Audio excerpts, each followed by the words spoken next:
Welcome, everybody. Welcome to our alumni and attendees. My name is Kelly McDermott. I'm an assistant professor in the MPH program in the Department of Health Professions. I'm also the co-director of the Health Policy and Leadership concentration with Rich Callahan, who couldn't join us today due to a prior engagement. Before we get started, I want to also introduce our Associate Dean of Health Professions, Megan O'Banion, and our MPH statewide program director, Taryn Bien, who are also able to join us on the call. Welcome.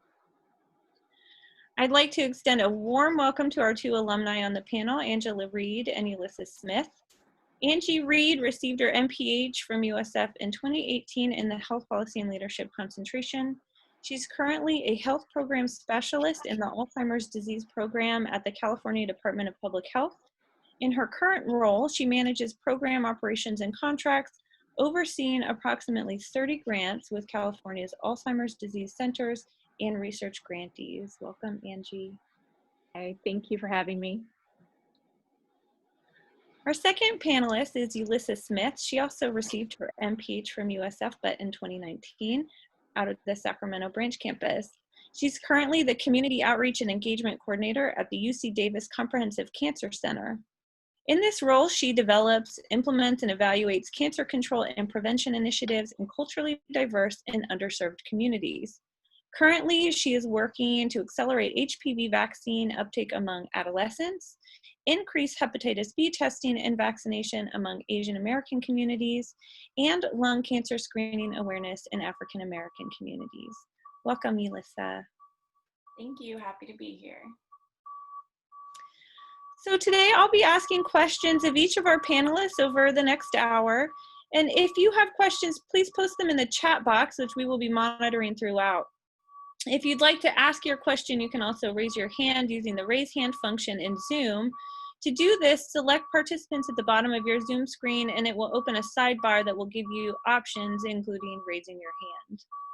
So we're going to start with a few questions about the panelists' experience in the MPH program and what advice they would give students in retrospect.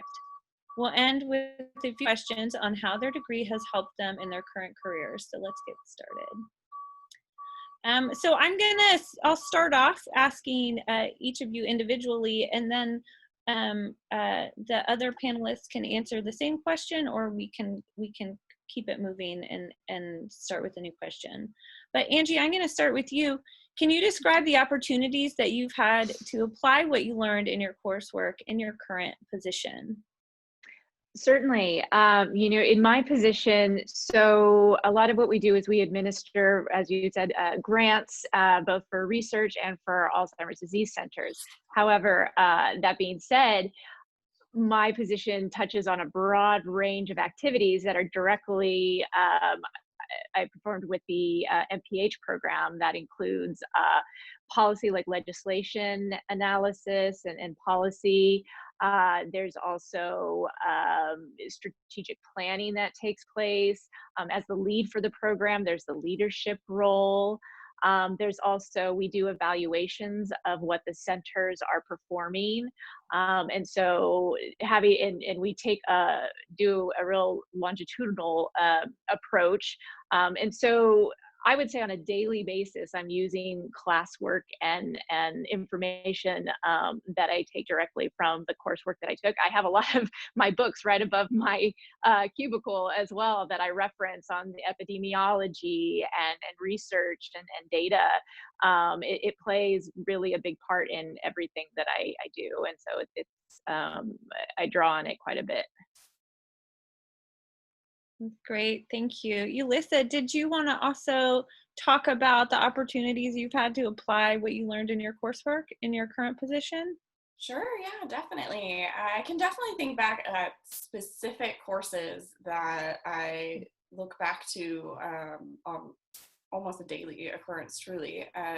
Specifically the program planning and evaluation course. So that's a lot of what I do in my current work is grant writing, program proposals, and also community outreach is a big component of what I do. And I was lucky enough to take community organizing with Dr. Dori Escobar in one of my last semesters in my MPH program.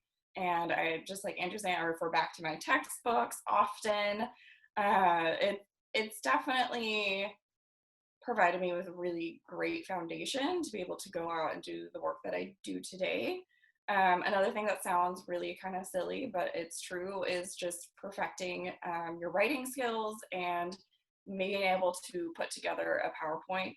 As basic as that sounds, it's something that I do all the time for like patient education purposes, but also for dissemination of our data outcomes from our various projects.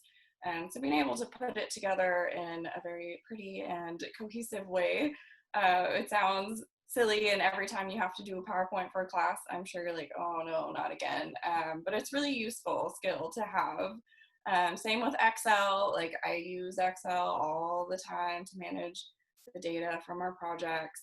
So just honing in those skills and being able to use them effectively is really important. Great, thank you. So Alyssa, what is your advice for getting the most out of your coursework? It sounds like you're applying a lot of what you've learned, but what would you advise students going into coursework or who are currently taking courses? Yeah, what I would recommend definitely is you have the opportunity to shape the program how you want it, right? Like you get to choose the topic and the population that you want to do whatever project it is for whichever course you're in right now, or will be in. So I would recommend, while it seems advantageous to maybe use that same topic, I will give you a personal example. Something that in my undergrad I liked to study a lot was food deserts. So that was something going into my MPH program. I'm like, yes, now I can just do all my projects on food deserts.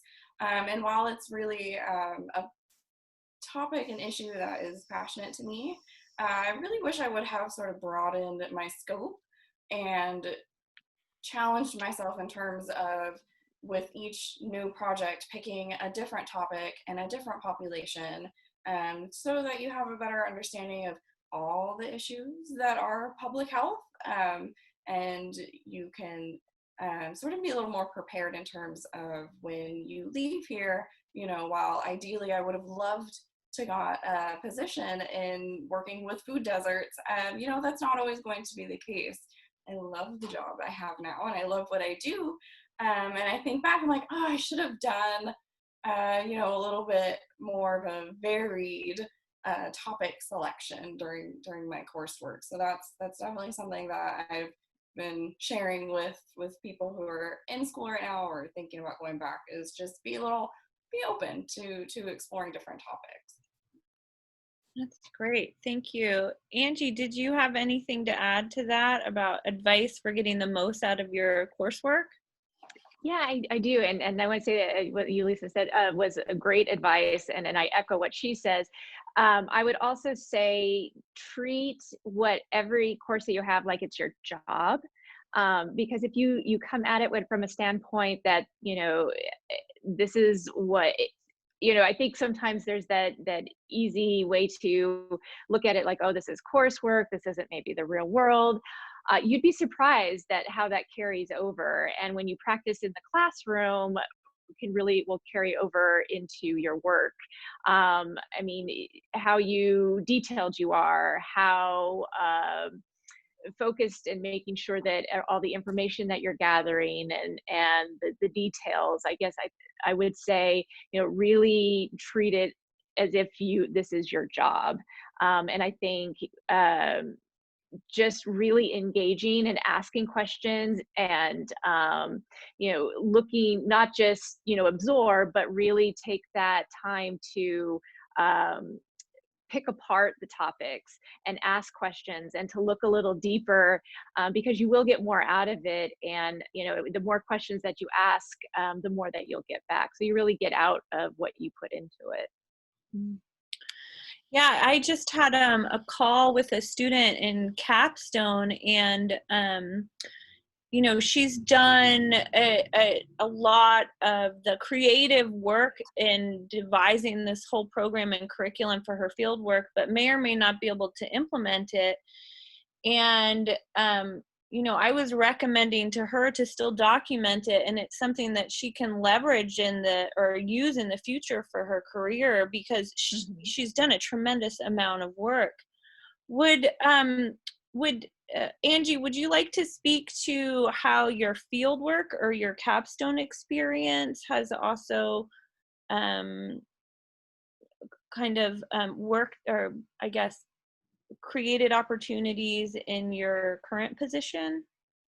I would. So my capstone, so the capstone that I was working on, I had sort of a unique experience. When I first was working with the capstone, I was working in the Nutrition, Education, and Obesity Prevention branch at the California Department of Public Health, but I was also sort of spliced for a little bit with the Alzheimer's disease program. And so while working at both of those, the capstone was more of implementation of health policies in the school. I was also doing some work with the Alzheimer's disease program, and lo and behold, after the program was done, they had an opening and they asked me to apply, and that's actually how I was able to get my foot in the door and get this position that I have now. So,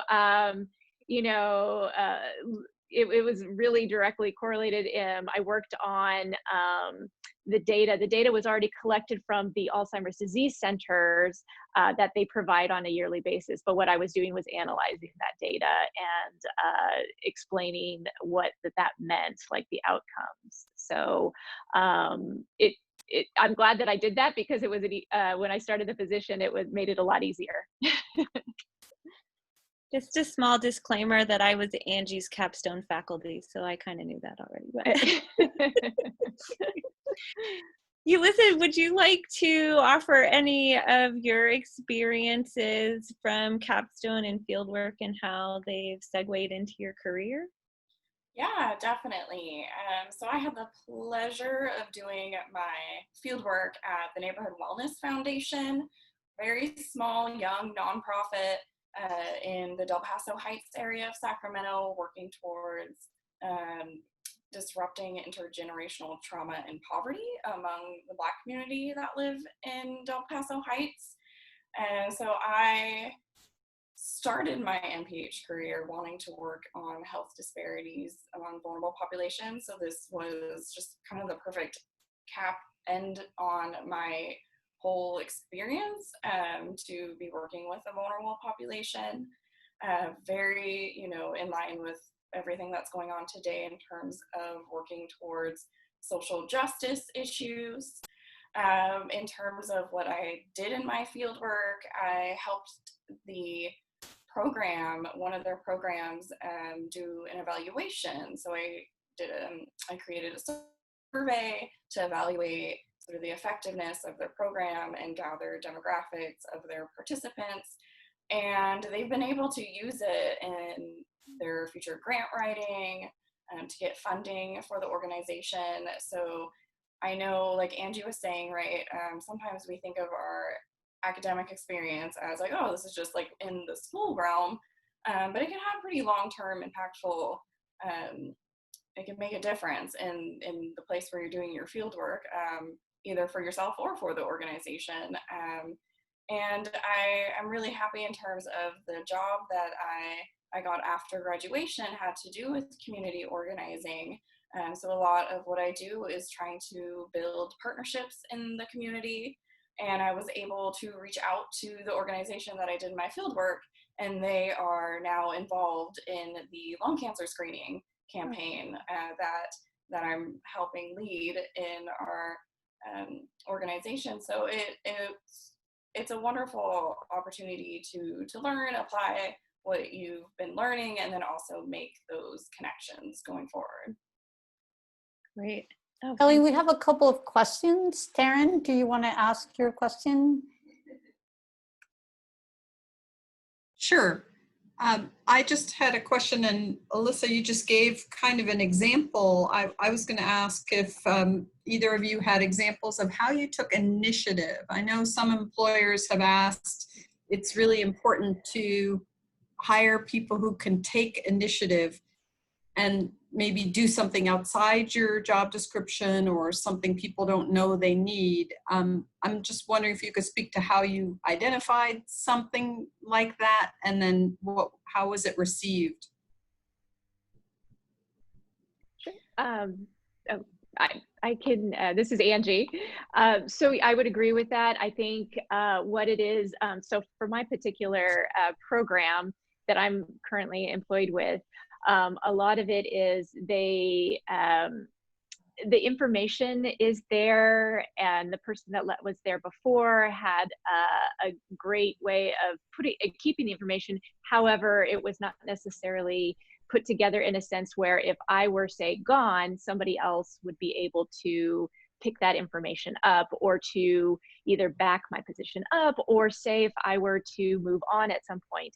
And so for me, it was taking that that step of, okay, realizing that this was a gap that's needed and no one asked me about that, is just there, and then trying to create these, which I'm still working, it's always a work in progress, but how to make sure that again, having either processes or procedures in place, so if I weren't there, or if I'm training somebody, or there's another intern, that they have something to reference as well.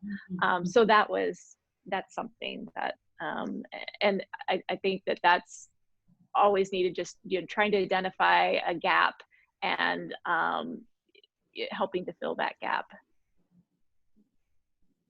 Thank you. Ellen also has a question. Ellen, do you want to ask the question yourself? Sure, yeah. So I just graduated from the MPH program this May, so a month ago, and I'm currently on the hunt for jobs. So I was wondering if you two could speak to kind of how you went about your post-grad job search, and how you really got to the positions that you're in now. Yeah, that's about it. Yeah, I can speak upon that.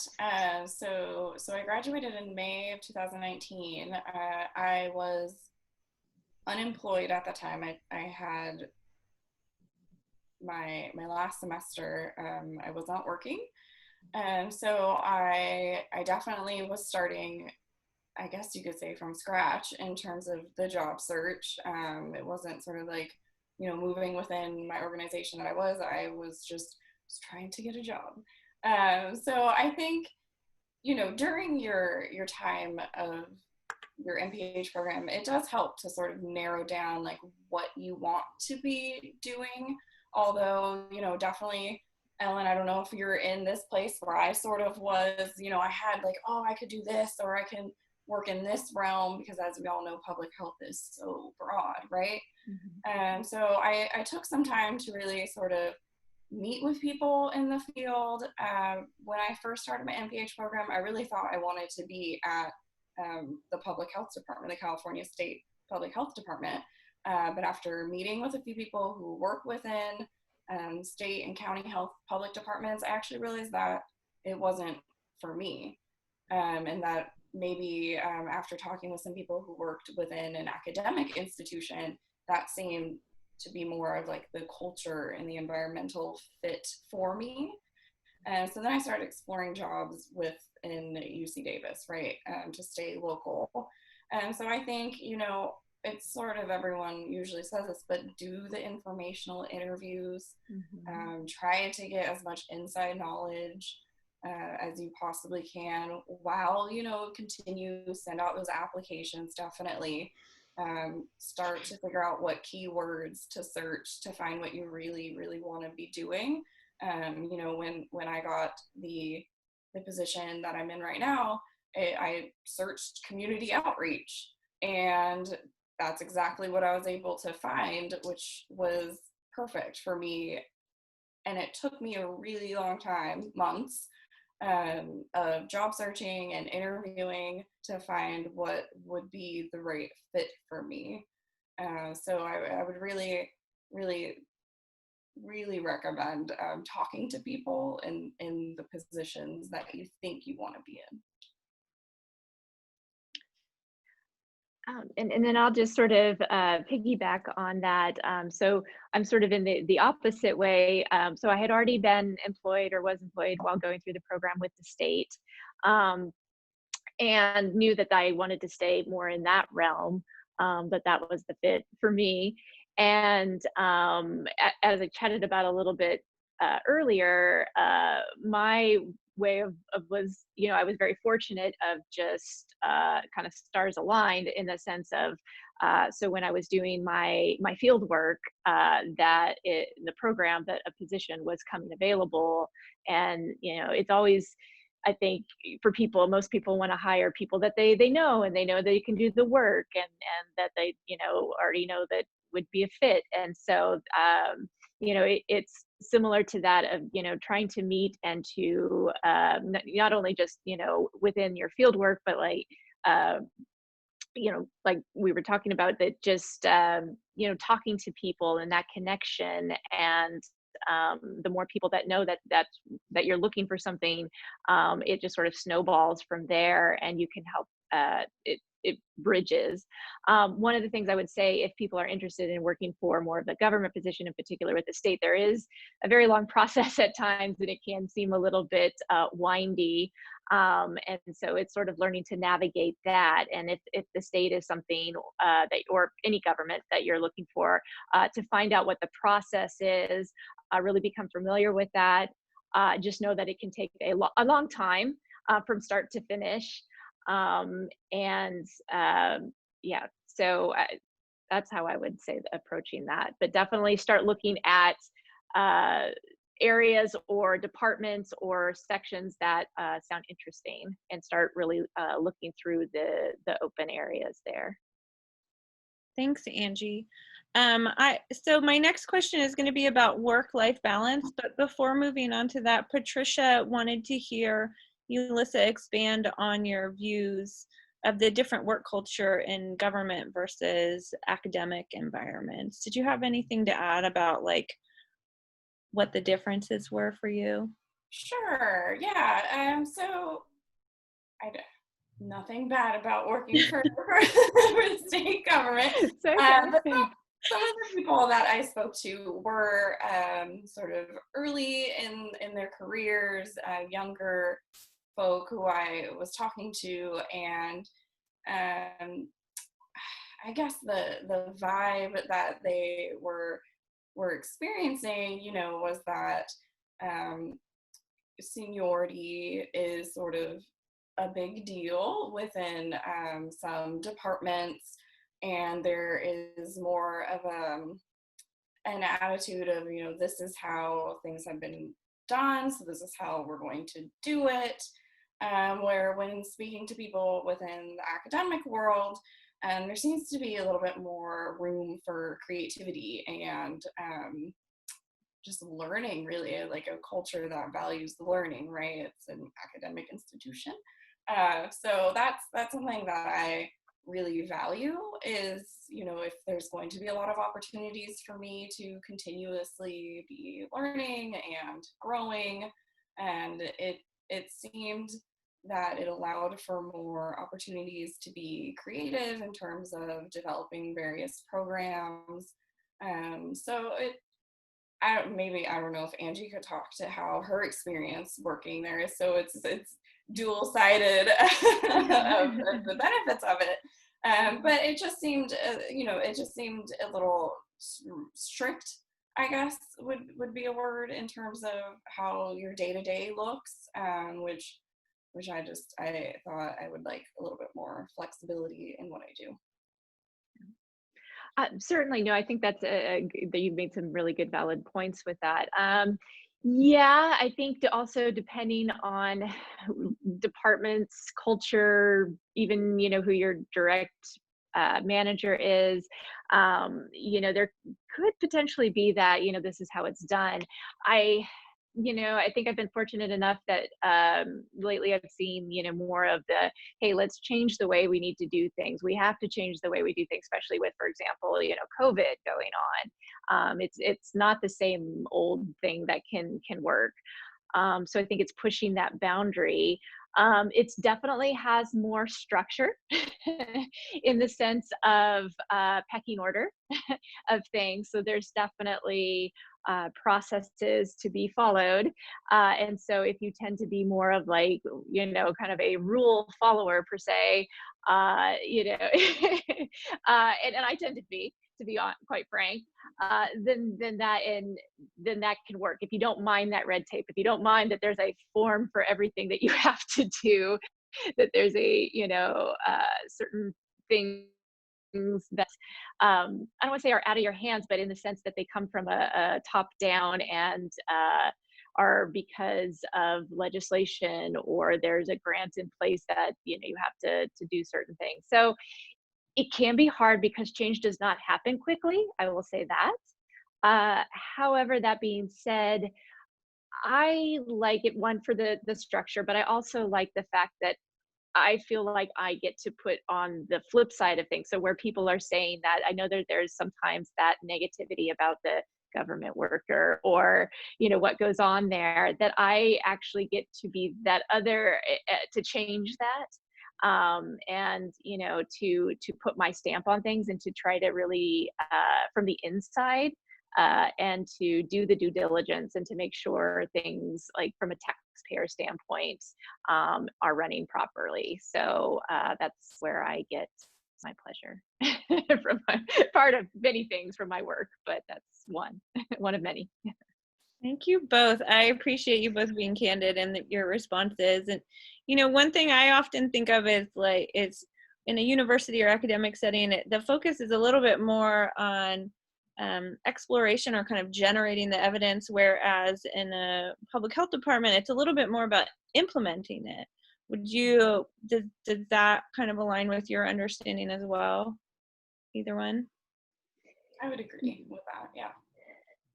Yeah. I mean, I would definitely say that of implementing from a program standpoint, we are just making sure that implementation is happening and even from this point and then down into the local levels are really those boots on the ground. The state level is really more of that policy and oversight area. But I would agree with the implementation piece. Isabella is ready. Oh, hi. I just got word last night that I got accepted into the 2020 cohort, so I'm really excited. Yeah. I think my biggest journey in looking at different, MPH programs was the work-life balance. Like, I know UC Davis, it seemed like everybody was doing the program full-time, and I'm in a current situation where I'm working full-time faculty at a college, and I have kids that I have to support, and I've been I'm really set on doing my MPH. I've been searching for a long time and thinking about it. So I just want to know how to manage my expectations going in, since my work does support my academic endeavors, because they obviously want me to complete my master's because it's for the benefit of the institution. So they will give me some leeway with regards to, if I have to do, practicum hours and so forth. But, just kind of want to hear from you guys that have been through the program. How many hours did you work while you were studying? And did you feel like you were overwhelmed going through the program, or was manageable? I know it varies within each, person and what's going on with them, but I would just love to hear your feedback.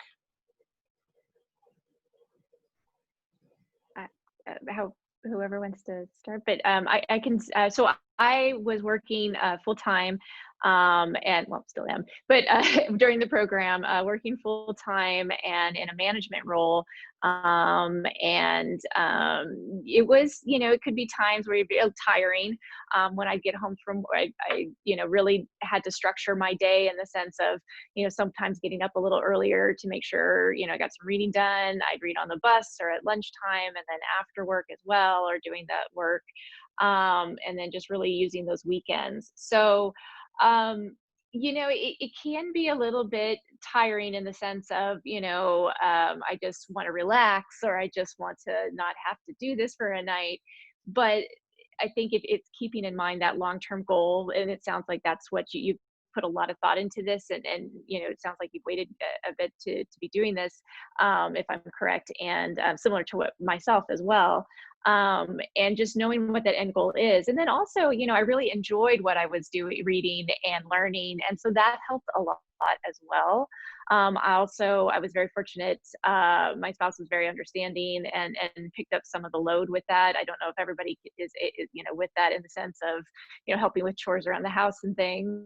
And my boss at the time was very flexible when I needed it, if needed. So that was very fortunate. Like, for example, with my field work, I was able to take like one day a week to go to the Department of Public Health and do my field work. And so that was helpful. So I think, and also I have to say, leaning on your other folks in your cohort, that was huge for me as well, because even though friends and family, you can chat with them, but it's your cohort that really knows what you're going through. And so making those connections and really leaning on those can help a lot, because it's like, okay, I'm not alone. I'm not, you know, crazy for feeling this way. So I think it's just continuing on and just knowing that throughout that there's a light at the end of the tunnel. Thank you. Yeah, I would definitely recommend just getting really good at prioritizing your tasks, right? So I'm a big calendar scheduler user.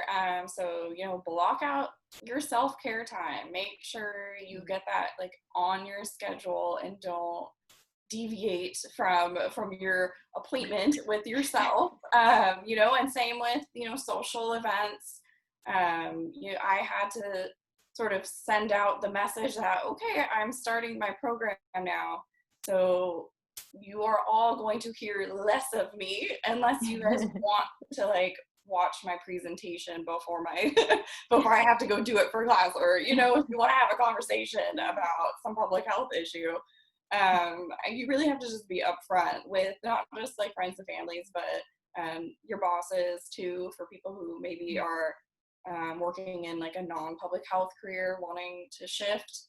I had a very serious conversation with my boss, because I did work full-time up until my last semester, and I just had to let her know, you know, this program, this is my priority, and, you know, I'm gonna request days off here and there if I need extra study time, which also goes on the calendar, but also talking with your professors, right? You can't control what happens in your day-to-day life. And I, somewhere during my program, had 2 back-to-back family emergencies, and just letting my professors know, you know what, this is what's going on in my personal life right now. You know, I'm not making any excuses. I'm still going to do the work. But just having those conversations was really helpful in sort of alleviating the pressure, right? So if, you know, if the professor graciously offers you, you know, more time or extended deadline, that's great. But it's just good to have those conversations. And then something that I'm sure you will learn with Dr. Callahan, he's very flexible in terms of, you know, if you have 3 giant papers all due in the same week, like talk to your professors about it. So, you know what, I got a lot on my plate right now. Is there any like wiggle room there? And most likely they will be willing to work with you. So that's, yeah, prioritizing, and then just being open and honest about how it's going throughout the program. Patricia has a follow-up, Kelly, sorry. Sure. Yeah, no problem. So thank you both. This is really helpful. Just continuing along the lines of, I think it was Isabella's questioning. So curious to know if there are ample part-time kinds of needs for MPH degreed people, or is most of the work available just full-time? I am also transitioning from being a stay-at-home mother and with a lot of other responsibilities. And I just kind of want to ease into the work and not necessarily jump in full-time. I'm actually kind of stretching out my program to kind of coincide with my empty nest. So just curious as to what you've seen out there. And then the other question I'm curious to know about too is because, as you had touched upon earlier, Alyssa, that there were so many other, it's so broad and there's so many, I feel like there's a lot of ways that you can get a little sidetracked because there's so many interests and areas of need. And really wondering, like I've been very focused on dementia and Alzheimer's, Angie, and I have a neuro background, and but I find myself getting a little bit like, oh, really interested in other topics. And it's good to hear you say that you can be open and kind of be flexible, but just wondering how you kind of manage to, stay a little focused or do you really just let it go wherever you need to go? Thanks.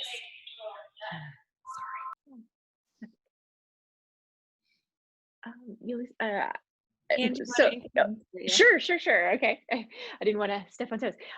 So I would say, as far as, keeping things broad and open, I think I would agree where, for example, there's a class that we took that's environmental health, and just really enjoyed that. And I don't know why I'm so surprised about that, but it was not a topic that I had anticipated that was going to just like blow my mind. And I just thoroughly enjoyed that coursework, and about it's something that there's all sorts of things with environmental health, but one of the things was like pesticides and the effects of that on health. And so it just, that was fascinating. And so I would say that, go where something piques your interests. Don't be afraid to sort of open that up. That being said, so for example, you're talking about that you have that more of like the dementia interest and whatnot. Another part of that could be, maybe interest in aging as well, because that's another area that obviously, dementia, it's not the only factor that why somebody would have dementia, but that could, be a broader topic as well that still can play into that. So that way there's a lot of, I think, open areas to work in aging. Because that's one, it's a huge needed field, and there's a gap. There's not a lot of as many people working in that aging area, and it's a huge need. So I would just say, be open, but also and flexible, but still try to take where your interests are. You'd be surprised where you end up being interested in. I mean, I certainly was. And I'll be honest, if you had told me I'd be working in Alzheimer's and dementia when I started out in the program, I would be like, I would be so surprised. I hadn't thought about that. And so it just sort of worked out, and it's fascinating. And it's just the public health need to have a diagnosis and just what's going on with that. The other part, when you talked about the part-time piece, for the state, there are part-time jobs available. I was so focused on full-time, I don't know how many are out there, but that is definitely a box, like when you're looking at the jobs that you can look at. So they are out there. It really just depends what the need for the programs are. So they're available. I would say they are a little less than the full-time ones. That being said, they are out there. So continue look if that's where you're trying to find. Thank you. You're welcome. Yeah, I agree. When I was doing my job search, so this was just last year, I did come across a lot of part-time work, and I definitely applied to some of those positions. I would say they're mostly were at like community organizations, maybe some of the smaller organizations, like you're working on a specific program that could be really interesting to expand what, you think of public health, right? Those really small community organizations, like the one that I did my field work at. And I think one of the part-time organizations that I interviewed with was the Native Health Clinic in Sacramento and Midtown. So they do a lot of health education and outreach and that sort of thing for various topics. So they had some part-time positions open. I don't know what your financial situation is, but if you can spend some time maybe volunteering and learning just a little bit more about some of the topics that do pique your interest, to see if it is somewhere that you really want to maybe, lean into. I think that would be a really good idea. But yeah, definitely follow your passions. Like at the end of the day, if something that you're reading about and you're like, oh my gosh, like this is important, and like I want to be a part of this, definitely like look into whatever that may be, because that, you won't work a day in your life. Thank you. Agreed. Yep. I wanted to add a few things on we've covered a couple different topics, but the first one with the work-life balance. So it's a hybrid program, and it really is targeting people who are working full-time. And, Rich Callahan and myself, we're both extremely flexible and recognize that everybody has very full lives, and sometimes schoolwork is just not the priority. And so we can be very flexible with deadlines. And that's really our supporting people who are in the field and really engaged in public health. The other topic I wanted to speak to a little bit was just,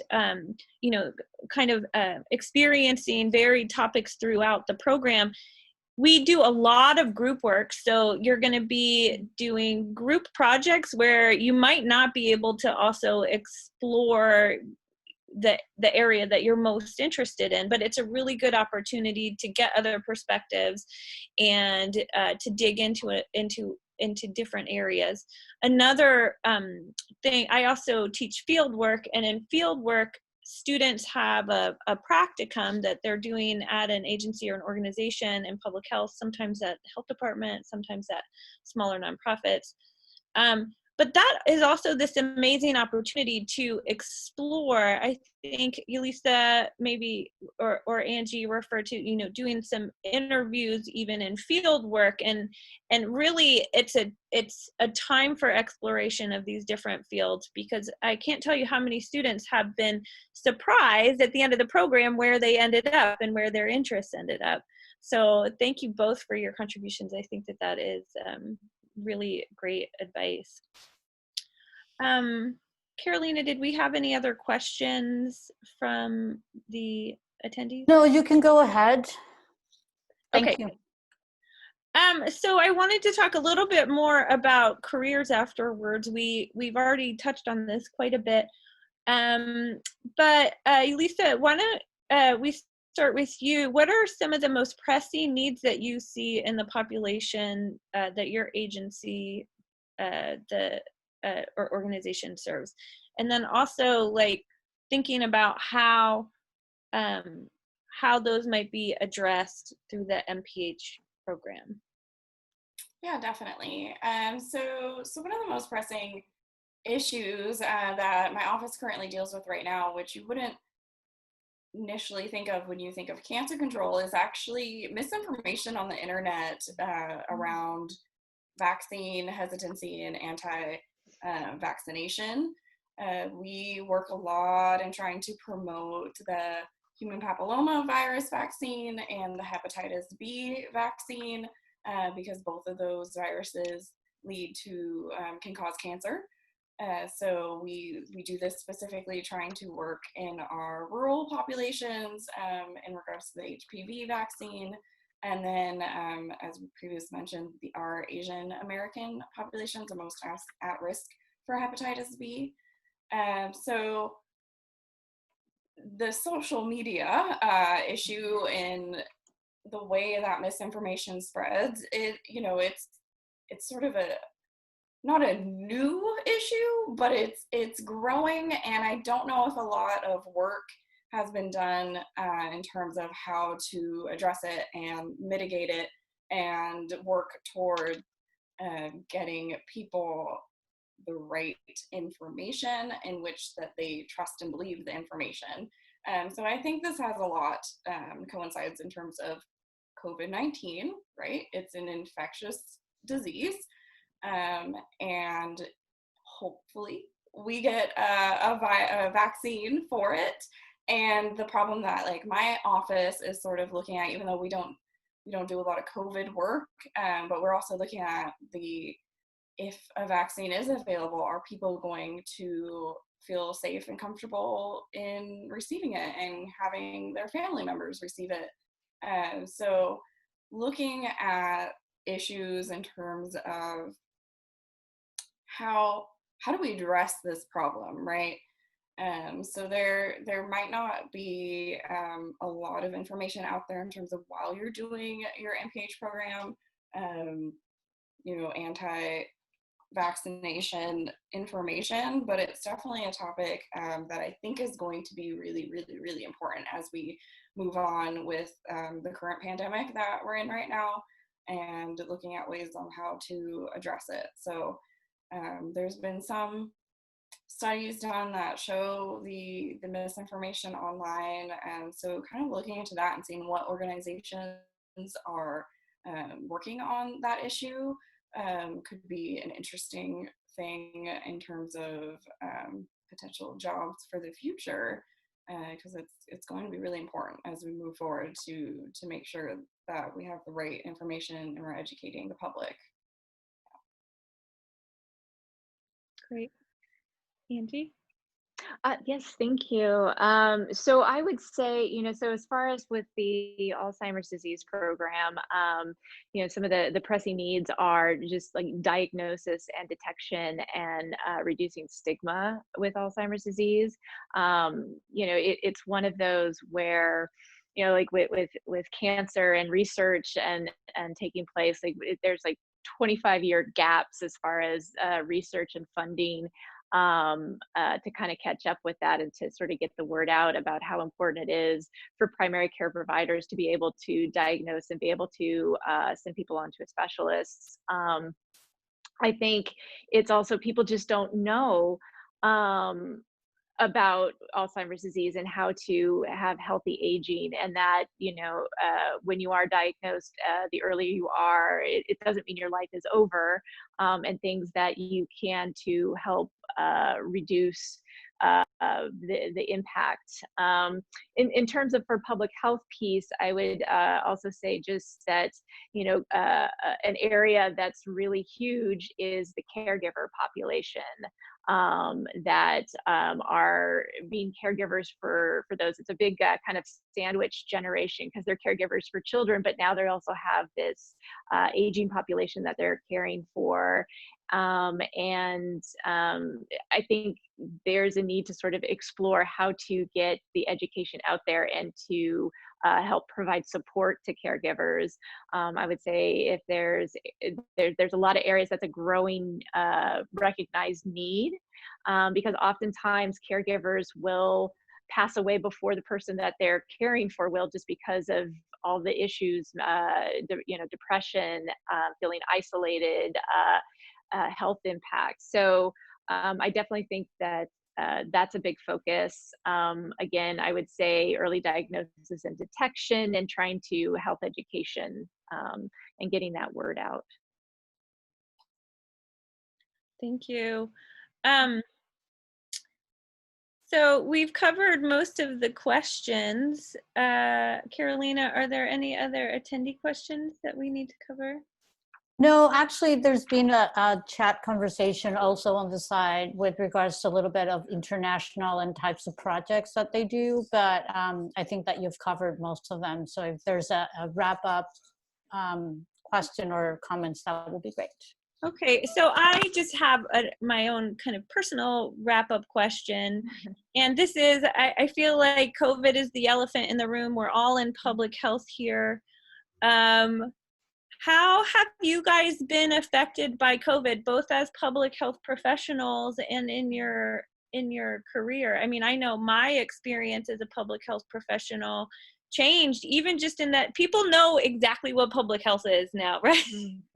Before I had this long description, and now I don't have to describe anything. So it's a different reality for us as public health professionals. And I just wonder if you both could speak to what your experience has been.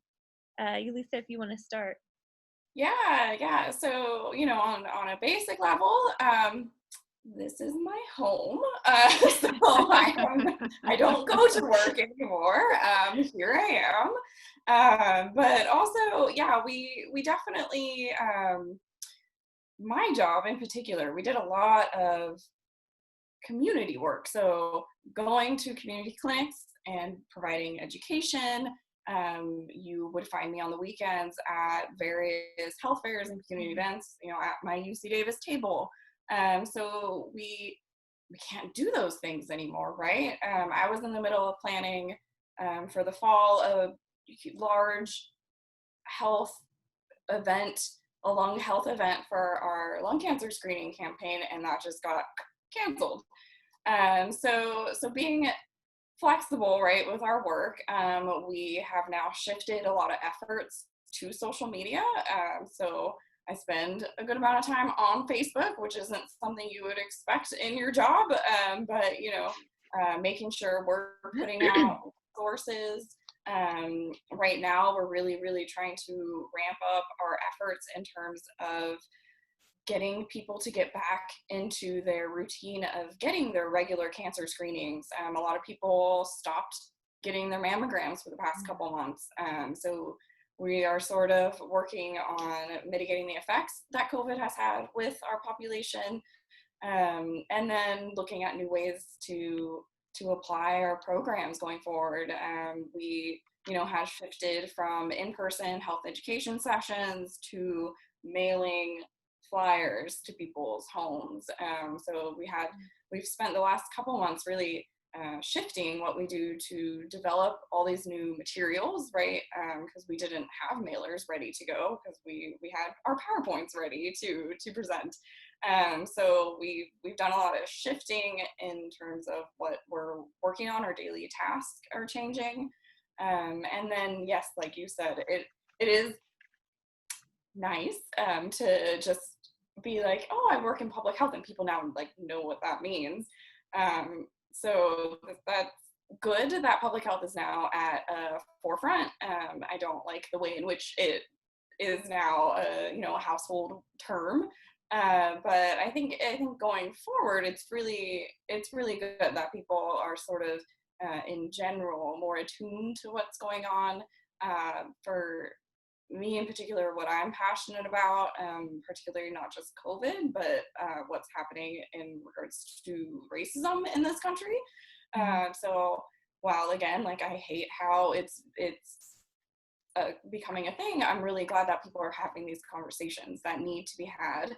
And it allows me to do my job a little more openly in terms of, we don't have to be as covert when we're talking about vulnerable populations and like why we have to address things differently with particular populations. Like we can be just upfront about it, about why our Latina communities are affected health-wise differently than other ones. And so it's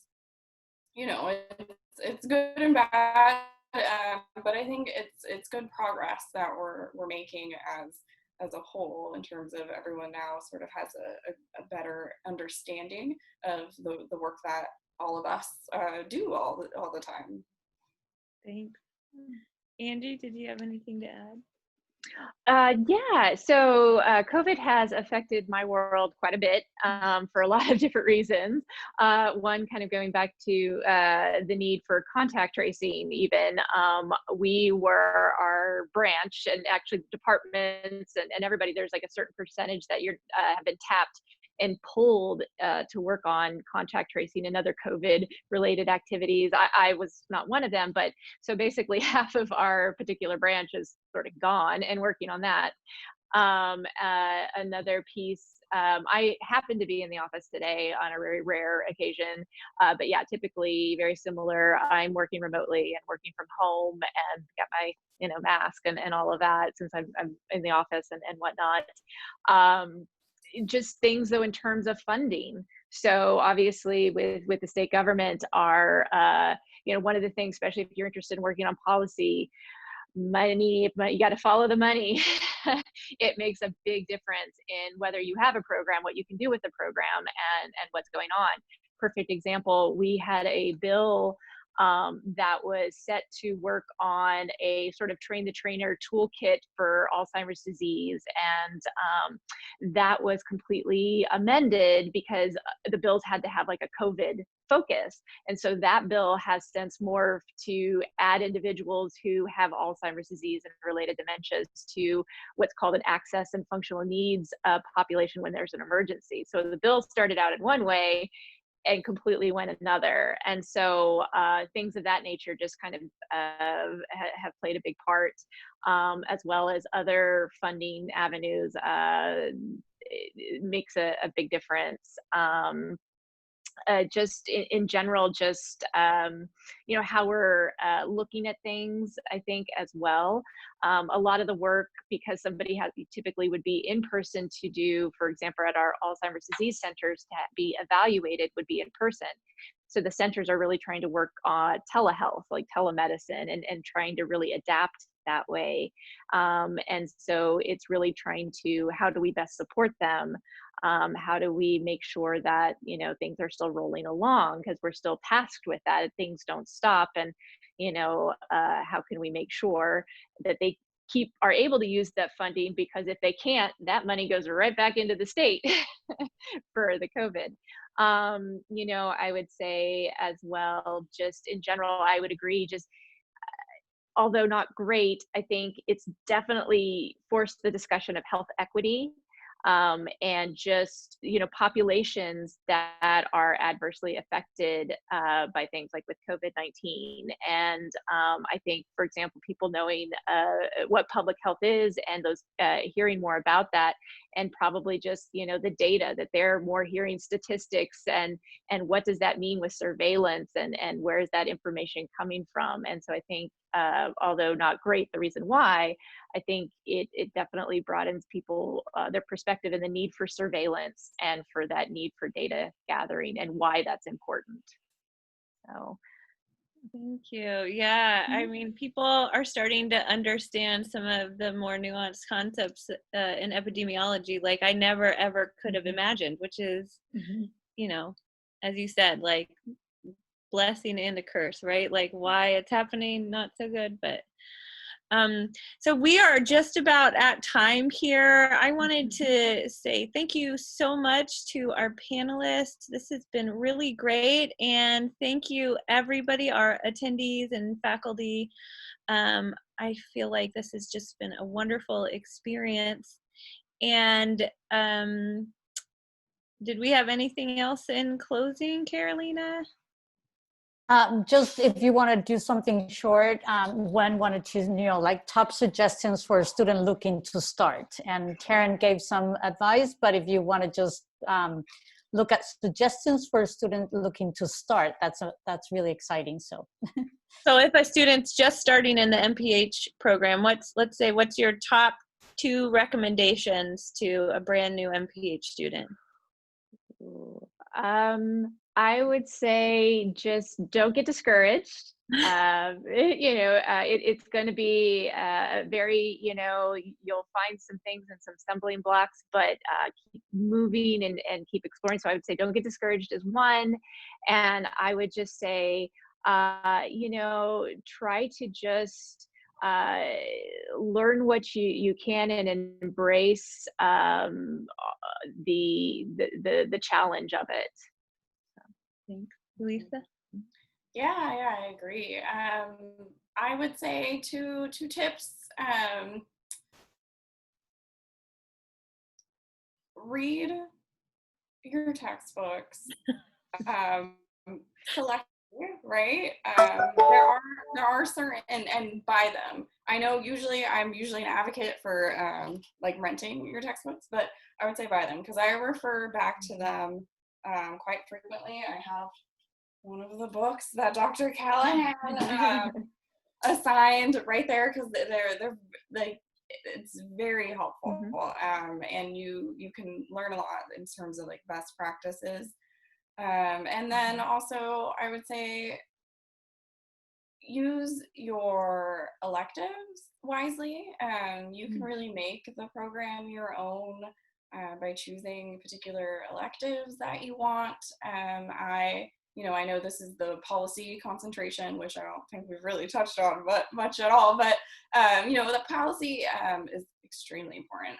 It's not where exactly my interests lied, so I did, the community organizing elective. I was very fortunate to be able to spend 2 weeks in Puebla, Mexico, as an elective course. I don't know if you guys are still offering that, but sort of going outside of the box and making the program your own is really helpful for me in terms of, you're going to take some courses that maybe aren't where your passions lie, but you can always sort of modify it to fit what works for you.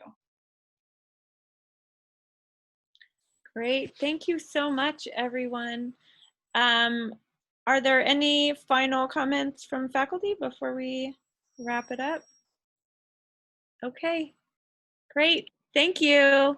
Well, thank you so Thank much you, for Kelly. having us. Yeah, Thank you. so wonderful. Thank you. Bye.